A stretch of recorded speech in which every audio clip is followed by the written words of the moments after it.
Hi everyone. Today's webinar covers guidance for childcare programs that remain open.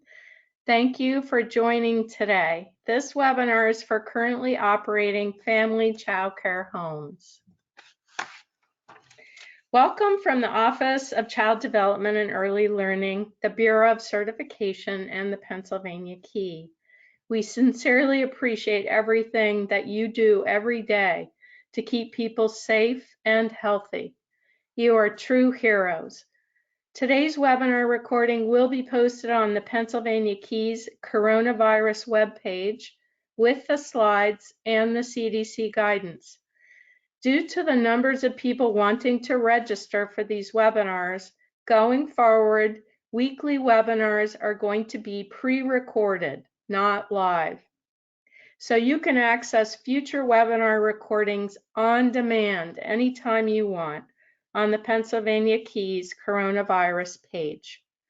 The content of the pre-recorded weekly webinars will be different in response to your questions.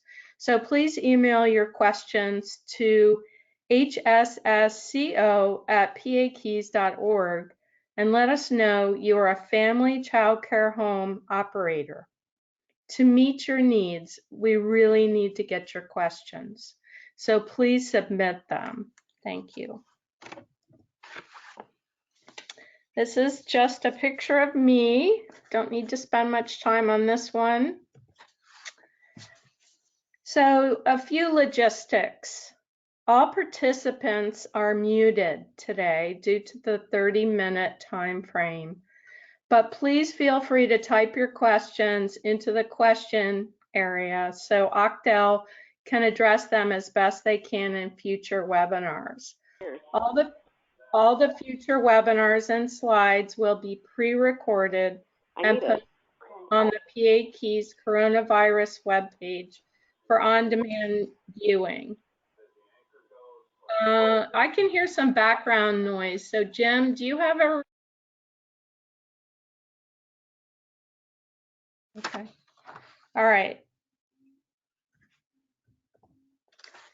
So today I'm going to highlight portions, but not all, of the supplemental guidance for childcare programs that remain open. This is the guidance from the CDC. The guidance was published on April 21st, 2020. The purpose of this webinar is to clarify the practices described in the CDC guidance, to describe how CDC guidance helped to keep children and adults safe and healthy, and to address questions submitted by providers. Again, please submit your questions. And if you've already submitted a question to us, thank you. This slide is very important. The Bureau of Certification is recommending that childcare providers follow the CDC guidance to the best of their ability. Certification will not cite providers or sanction providers who are not complying with the CDC guidance. The CDC guidance describes what programs or providers should do, not must do. And you will find that some of the CDC guidance may not be possible to achieve for operators of the family childcare homes. So this guidance is what providers should do, not must do. So what practices are different based on the CDC guidance? So this is really specifically for operators of family childcare homes. We tried to really translate the guidance for you to make it more possible to meet the guidance. First of all, you want to screen the operator and household members before opening for the day. The operators and the household members must take their own temperatures before opening. If an operator or any household member has a temperature greater than 100.4 degrees Fahrenheit, you should notify the families immediately about temporary closure.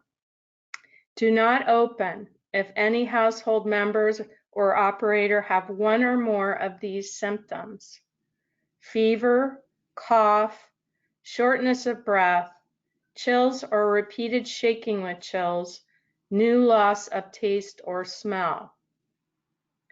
The guidance wants the provider to screen children before entry to your home, if possible.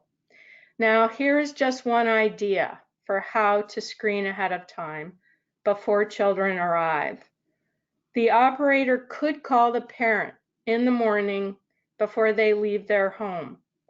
Ask the parent over the phone before they bring their child, is your child having any of these symptoms? Fever of over 100.4 degrees Fahrenheit, cough, shortness of breath, chills, or repeated shaking with chills, or new loss of taste or smell.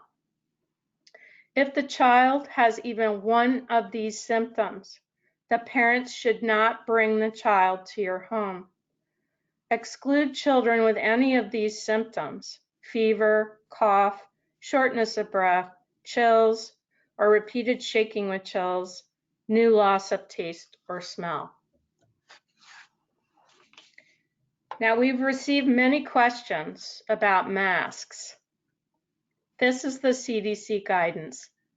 The purpose of wearing masks is to keep everyone safe. Adults and children over 2 years of age should wear a cloth face covering or mask that covers the nose and mouth. Children may not be able to reliably wear, remove, and handle the masks. Do not wear masks when napping. Do not wear masks when engaging in vigorous physical activity, which causes you to breathe hard enough to limit your ability to speak. The N95 masks are reserved only for healthcare providers. Now, we know that some people may be carrying the virus, the COVID-19 virus, and they may be infectious without showing any symptoms at all. This is called being asymptomatic. So it's important to know that we can get the viral infection from anyone, anytime, regardless of how that individual appears. Therefore, it's best to assume that everyone, every child, every person, including parents, could potentially be infectious. Across the board, we must protect everyone. So we think of it like universal precautions. We simply assume that everyone is potentially carrying the virus and potentially infectious. So how do we manage these cloth face coverings or masks? The cloth face coverings should be washed daily. It's best to use the operator's washer or dryer for this and not having them go back and forth to home. Paper masks that you may be purchasing are on the market. The paper ones must be discarded daily. When not in use, when you're not using a mask, say during nap time or during meals or snacks, the mask should be placed in a paper bag or baggie marked with the person's name and stored out of reach. A way to help counteract the fact that some of your children will simply not be able to wear a mask reliably is that you need to practice meticulous hand washing with your children and be very strict about putting mouth or handled toys into a sealed bin with disinfectant after the child touches toys. So it's really up to the operator to decide if the mask is even feasible to wear. Some children over 2 years are just unable to keep a mask on without frequent removal or touching the surface of the mask, which defeats its purpose. So this is really up to the operator to decide. These are just some general preparedness tips. You want to communicate with your families regularly, of course. update the emergency contact information, and share your new policies for the COVID-19 pandemic. Explain that you want to avoid visitors. Explain that personal items must be left at home, such as backpacks, toys, and stuffed animals. Some of the coronavirus droplets could be brought into your home on these items, so you want to avoid that. Also, keeping 6 feet distancing, physically distancing when possible. So we like to actually say physical distancing instead of social distancing because, of course, we want to keep socially engaged with our families and children. Ask families, of course, about their well-being. Provide community resources for them if there are concerns around food insecurity, for example. Now, if a parent insists that they want to enter your home, they may have access according to the regulations. This is the guidance from the CDC for dropping off. It's best to try to stagger drop-off and pick-up times with families, if at all possible. If 2 parents arrive at the same time, one should remain in the car until the other is finished dropping off. Do not hug or shake hands at drop-off or pickup. The designated person who is dropping off or picking up a child should not be a vulnerable person, meaning someone who, like a grandparent, is older or a person with a serious underlying medical condition. It's important to explain this to families so that they can designate someone who isn't vulnerable. So right now, I'm going to share 3 screening methods with you from the CDC guidance. Some of the CDC guidance makes more sense for childcare centers. So operators of family childcare homes really need to think carefully about which of these 3 methods is most possible for you. It's going to depend on how much space you have access to and/or the design of your home. So this is the first method. Social physical distancing must stay 6 feet apart. The child's temperature is taken at home. The parent or guardian confirms before bringing the child to your home that the child does not have any fever, cough, shortness of breath, or trouble breathing. And when they arrive, you should do a quick visual inspection of the child upon arrival at the door for signs of illness, including flushed cheeks, rapid breathing, fatigue, or fussiness. So some of the considerations in using this particular method are that you have to have families who will be able to report daily temperatures to you using a thermometer. The question is, do families have access to a thermometer? You can assist a family to get a thermometer if you find out that they don't have one. So this is a really important question. Find out what kind of thermometer they're using, and you could offer clear written instructions to them on how to appropriately use the thermometer according to the manufacturer instructions. You could instruct parents that the precise measurement of a fever is greater than 100.4 degrees Fahrenheit, and you could instruct parents never to give a fever reducer to a child before taking a child's temperature. So there's several considerations that need to be made for following this method. So method number 2 is about barrier and partition controls. This method may not be possible for a family child care home operator. The operator may not have another person available to supervise children or enough space. Because it requires space to use a partition, it would probably require a separate entryway, which is partitioned off from the rest of your home. requiring an additional backup person for supervision then. And you'd need to have enough room for at least 6 feet between the partition which the operator stands behind and the parent and child. So the operator stands behind a physical barrier or partition, which could be a rectangular standing barrier or plexiglass so you can see through it to make a visual inspection of the child. The operator must reach around the barrier with a gloved hand and thermometer to take the child's temperature.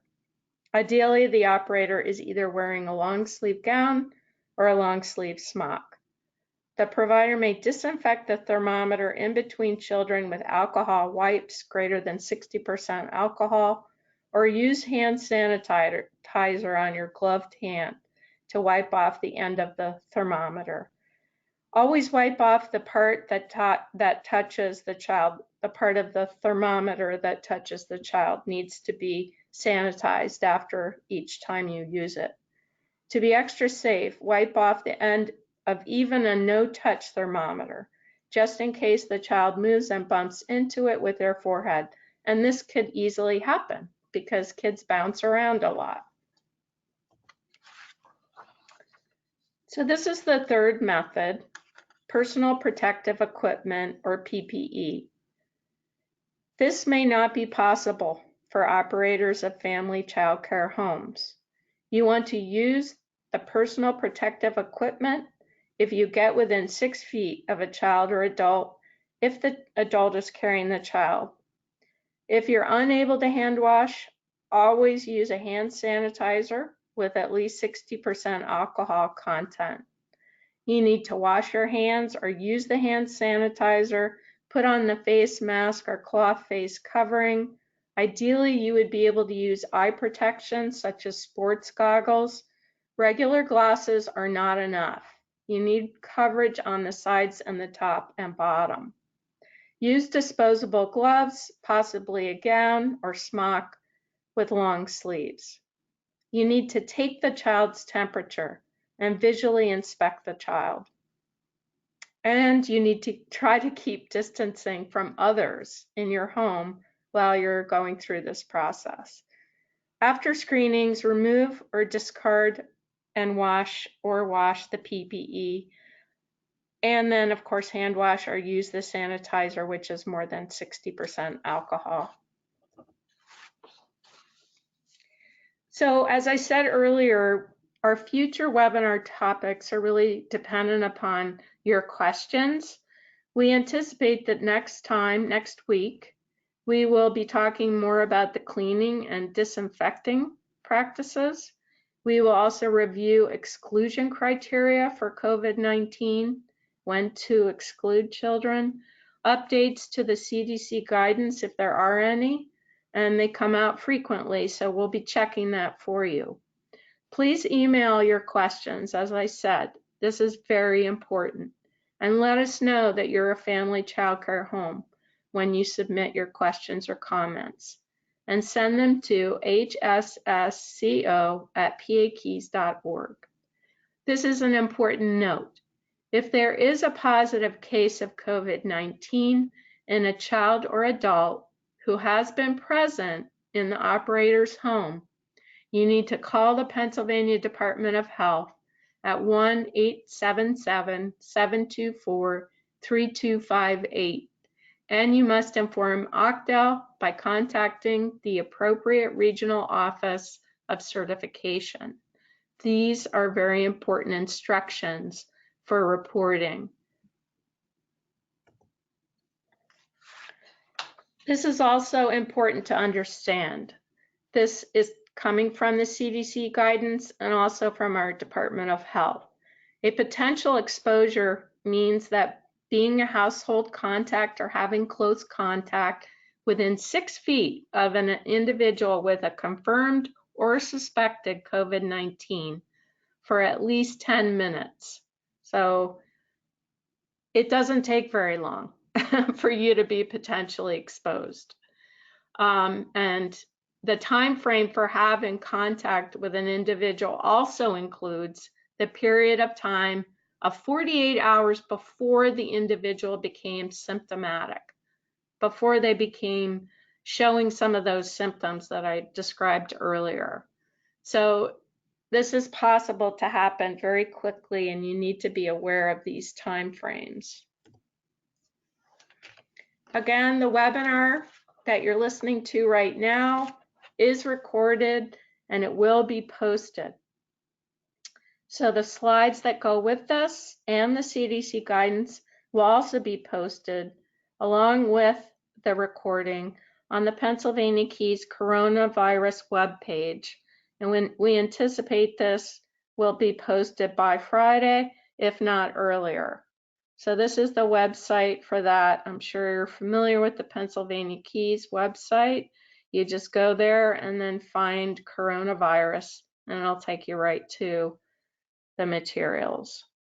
So future webinar topics, as I said, will be new each week. Just because you heard this one today doesn't mean that this, next week it's going to be the same. It could be different guidance. It could be different questions being answered. These could be answered, for your questions that you're going to submit to us. So it's very important for you to email your questions and comments so we know what your needs are. Please use this email, hssco@pakeys.org. We anticipate that the slides and the pre-recorded webinars for the future ones next week will be posted on Thursday, and going forward from that every Thursday. So I just want to say thank you for joining. Again, we sincerely appreciate everything that you're doing to keep everyone safe, and children and adults included, everyone that you serve. And you really are so important right now, and we sincerely appreciate you. We think you're champions. You're really heroes, and thank you for all that you do. And we'll talk to you next week. Thank you for joining. Good night.